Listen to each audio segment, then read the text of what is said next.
sudah sampai saatnya kemenangan itu dan kebebasan atau pembebasan itu, dan engkau lihat manusia berbondong-bondong memasuki agama Allah, maka bertasbihlah engkau, puji Tuhanmu, dan mohonlah engkau ampun kepadanya. Sebenarnya dia itu adalah Maha Pengampun dan Maha Penyayang. Kalau kita pikirkan dalam istilah sekarang, karier ataupun prestasi Nabi itu dari segi militer, politik, dan sosial yang paling tinggi ialah keberhasilan beliau dan tentara Islam membebaskan Makkah. Itulah puncak prestasi Nabi, yang kita mengetahui bahwa tidak lama setelah itu, hanya selang beberapa tahun, beliau pun wafat. Maka pesan yang terkandung dalam surat An-Nasr itu seolah-olah mengingatkan kepada Nabi kita, "Hai Muhammad, kamu sudah berhasil dengan agenda sosial, politik, militer. Maka sudah berhasil kau kuasai Bali dan kau jadikan sebagai pusat dari agama Islam, seperti dahulu ketika Ibrahim mendirikan Ka'bah dan Masjid Haram itu adalah pusat dari agama Islam, adalah agama pasrah pada Allah. Sekarang apa? Sekarang apa selanjutnya? Selanjutnya ialah kamu harus meningkatkan kehidupan spiritualmu. Semua yang telah kau peroleh itu adalah prasarana, bukan tujuan. Maka bebas dan kamu menjadi unggul secara militer dan politik itu hanya sarana, hanya prasarana. Tujuannya ialah sesuatu yang lebih tinggi daripada itu semuanya, yang lebih tinggi daripada masalah fisik ataupun sosial, ekonomi, militer, dan sebagainya. Tujuan hidup ini ialah sesuatu yang bersifat spiritual, yang dilambangkan dalam ibadat-ibadat tasbih, tahmid, dan istighfar.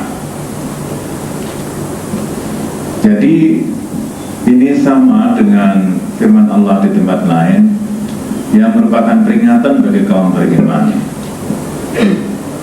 Kedengaran agak aneh peringatan itu karena bunyinya ialah awalam ya'nil ladzina amanu an takhsha'a qulubuhum li dzikrillah wa ma nazala minal haqq.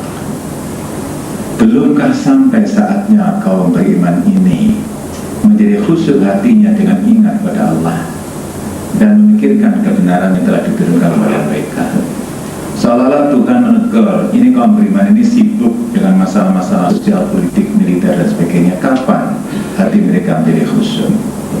Tidak berarti bahwa kegiatan-kegiatan tersebut itu tidak penting.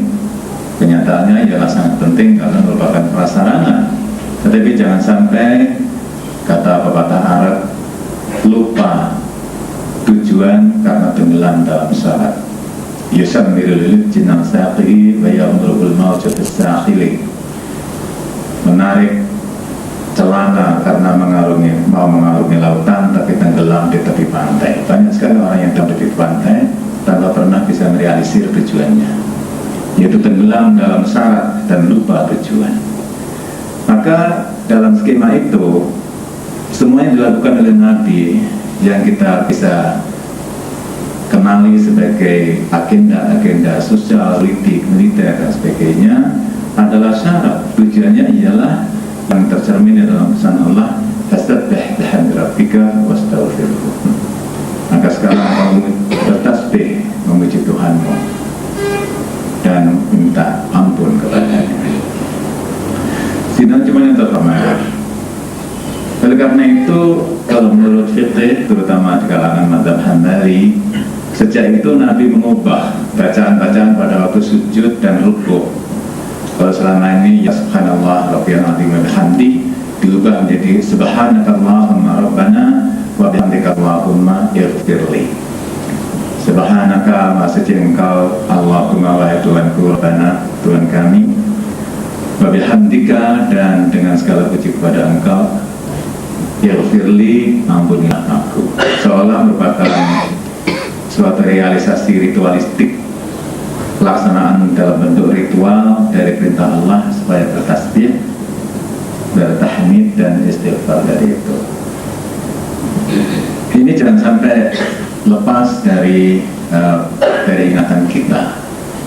karena terutama zaman modern ini antara yang disebabkan oleh mudahnya informasi, maka kita mengetahui bahwa memang kematian itu tidak pernah menunggu. Baru saja kita mengetahui adanya seorang yang meninggal pada waktu sedang menjadi panis dalam sebuah seminar.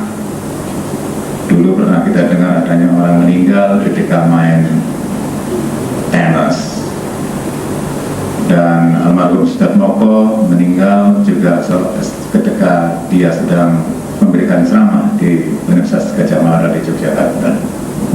Betul-betul persis dikatakan Al-Quran, wa idza ajaa ajaluhum la yastakhiruna sa'atan wa la yastaqdimun.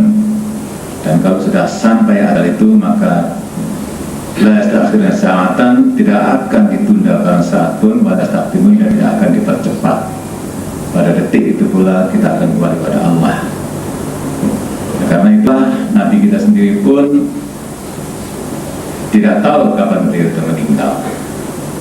Ketika Aisyah ditanya oleh seorang tabi'in, tabi'in itu artinya orang muslim generasi kedua, yaitu orang-orang muslim yang tidak pernah menyaksikan Nabi, hanya menyaksikan para sahabat saja.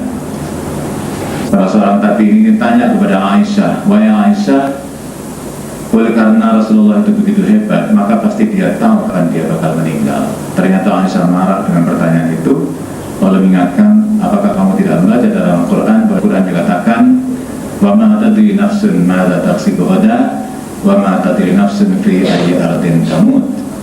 Tidak seorang pun mengetahui dengan pasti apa yang dia kerjakan esok, dan tidak seorang pun mengetahui dengan pasti di mana dia bakal meninggal. Bung Tomo boleh survive, boleh tetap hidup dalam pesingan peluru 10 November di Surabaya. Dia selamat, dia tidak terkena apa-apa, secara hampir-hampir mukjizat, tetapi beliau meninggal di tanah suci. Ini semuanya adalah hal yang tidak bisa diprediksikan. Maka dari itu surat An-Nasr tadi seolah-olah merupakan suatu teguran kepada Nabi, ya Muhammad, tugasmu sudah hampir selesai dan kamu akan segera kembali kepadaku. Oleh karena itu bertasbihlah, bertahmidlah, dan istighfarlah. Karena di Quran di tempat lain juga persis dikatakan seperti itu. Wa anibu ila rabbikum, kembalilah kamu wahai manusia kepada Tuhan. Wa aslimu lahu, dan berislamlah kepadanya, pasrahlah kepadanya, berserah dirilah kepadanya. Siapkan suatu sikap batin yang tidak ada sedikit pun protes kepada Tuhan, pasrah. Min qabli ayatikum al-'adzabu tsumma la tunsarun, sebelum datang azab kepada kamu dan kamu tidak ada lagi yang bisa membela. Wattabi'u ahsana ma unzila ilaikum, dan ikutilah ajaran yang terbaik yang telah diturunkan kepada kamu itu, min qabli ayatikum al-'adzabu baghtatan wa antum la tash'urun, sebelum datang kepada kamu azab secara mendadak, sentak, beltah, mendadak sentak, wa antum la tash'urun, dan kamu tidak merasa. Oleh karena itu, don't take for granted your life. Jangan menganggap ringan hidup ini. Kita jalani hidup ini dengan serius, dengan penuh kesadaran akan makna hidup, yaitu kesadaran karena kita mengetahui dari mana kita berasal, yaitu dari Allah SWT, dan kemana kita pergi, yaitu kembali kepada Allah SWT. Inna lillahi wa inna ilaihi raji'un. Kita semuanya adalah berasal dari Allah dan kita kembali kepadanya. Dan mulai kematian ada satu ungkapan, minha khalaqnakum wa fiha nu'idukum wa minha nukhrijukum taratan ukhra. Dari tanah itulah kami ciptakan kamu wahai manusia, dan kemudian ke tanah itu pula kami kembalikan, dan nanti dari tanah itu pula kami akan hidupkan kamu semuanya. Oleh karena itu, jiran-jiran terhormat, kalau kita sebut bahwa tujuan dari diutusnya Nabi itu ialah membentuk akhlak, dalam sebuah hadis yang banyak sekali dikutip oleh para mubaligh, innama bu'ithtu litammima makarimal akhlaq, sebenarnya aku ini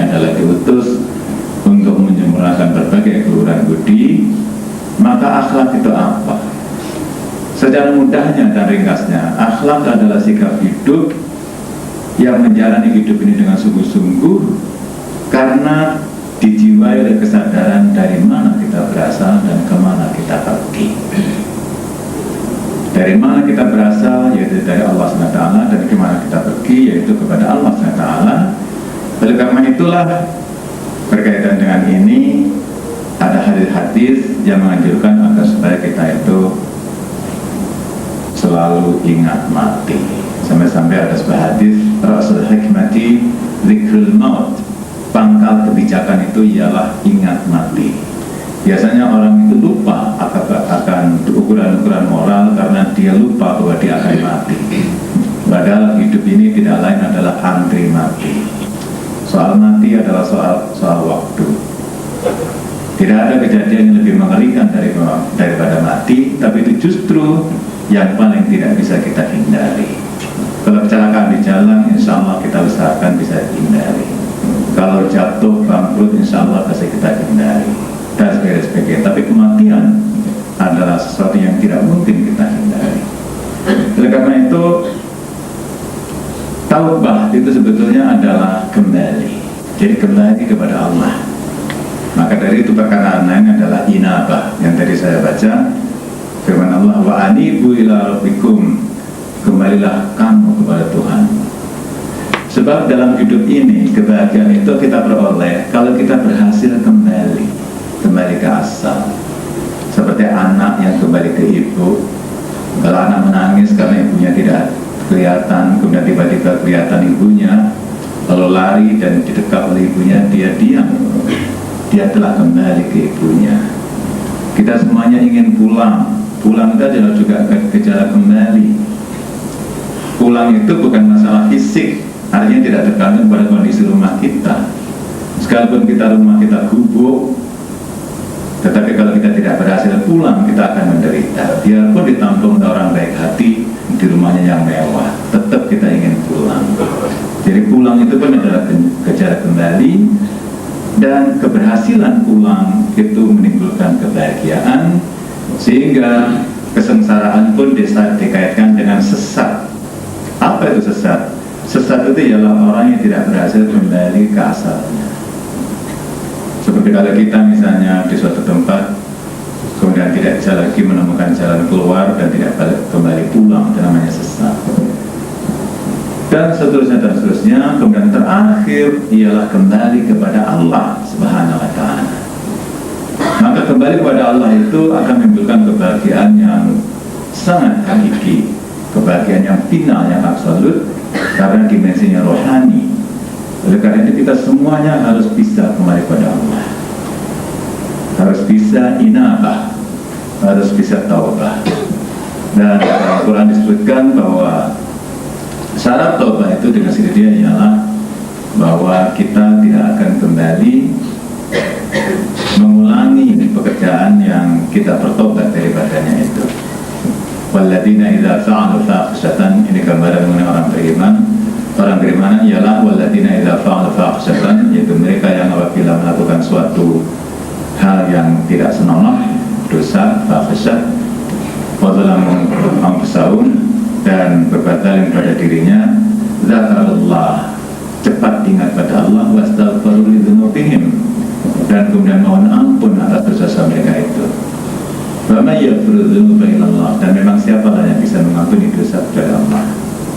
Wa lam yusirru ala ma fa'alu wa hum ya'lamun, dan mereka tidak berkelanjutan dalam dosanya itu padahal mereka sudah tahu bahwa itu dosa. Nah, kalau kita masih melanjutkan juga pekerjaan kita pada kita itu dosa, kita bermain-main dengan Allah. Dalam bahasa Qur'annya yukhadi'una Allah, menipu Tuhan. Wa ma yafta'una illa anfusahum, tapi sebetulnya mereka menipu diri mereka sendiri. Bagaimana mungkin menipu Tuhan? Nah, itulah soal taubat. Maka dari itu sekali lagi kita renungkan surat An-Nasr, surat yang paling akhir turun pada Nabi. Kalau ayat itu ada yang di akhir lagi, tapi kalau surat tidak ada yang di akhir daripada surat An-Nasr, itu surat Idza Jaa. Ingatlah bahwa berapapun prestasi kita di dunia ini, tapi toh akhirnya hidup itu ialah sekitar tasbih, sekitar tahmid, dan sekitar istighfar, yaitu kembali kepada Allah Subhanahu wa taala. Barakallahu wa lakum wa nafa'ana wa iyyakum tilawatan wa nus'an wa qala la ilaha illa huwa ghafurur rahim.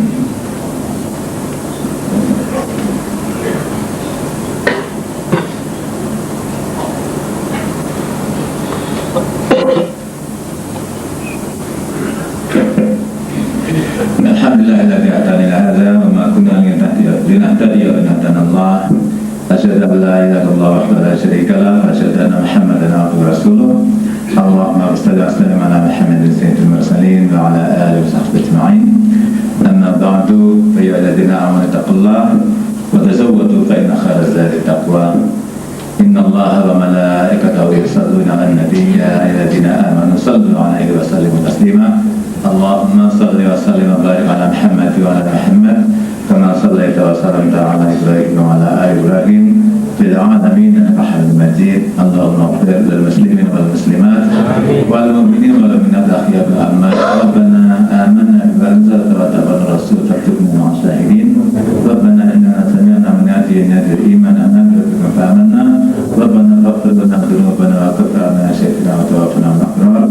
Rabbana la tu'akhidhna in nasina. Rabbana wa la tahmil 'alaina isran kama hamaltahu 'ala alladhina min qablina. Rabbana wa la tuhammilna ma la taqata lana bihi. Rabbana ighfir lana warhamna anta maulana fansurna 'ala al-qawmil kafirin. Rabbana atina fid dunya hasanah wa fil akhirati hasanah wa qina adzabannar. Walhamdulillahi rabbil alamin.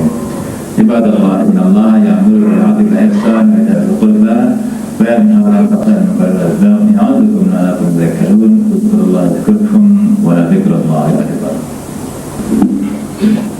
Allahu akbar, Allahu akbar. Asyhadu an la ilaha illallah, asyhadu anna Muhammadan